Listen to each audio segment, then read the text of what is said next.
জার্মানির বাণিজ্য আকাশে নতুন নক্ষত্র জ্বলে উঠেছে। এবারের সবচেয়ে বড় অংশীদার তাদের চীন। ২০২৫ সালে দুই দেশের মোট বাণিজ্য ২৫১ বিলিয়ন ইউরোতে পৌঁছেছে, যা আগের বছরের তুলনায় বেড়েছে। অন্যদিকে যুক্তরাষ্ট্রের সঙ্গে বাণিজ্য ২৪০ বিলিয়ন ইউরোতে নেমে এসেছে। আর এর পেছনে ডোনাল্ড ট্রাম্পের শুল্ক নীতির প্রভাব বড়, যার ফলে যুক্তরাষ্ট্রের বাজারে জার্মানির প্রভাব কিছুটা কমে গেছে।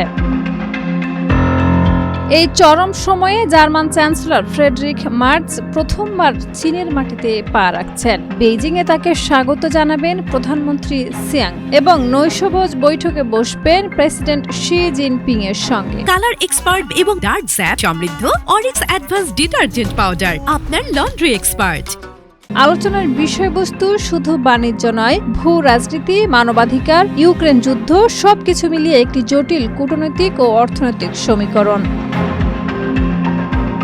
চীনের বাজারে জার্মানির গাড়ি শিল্পের প্রভাব বিশাল। ভক্সওয়াগন, বিএমডব্লিউ এবং মার্সিডিজ এই বাজারের সঙ্গে গভীরভাবে জড়িত। তাদের ব্যবসায়িক সাফল্য প্রায় পুরোপুরি চীনা ক্রেতাদের উপর নির্ভরশীল।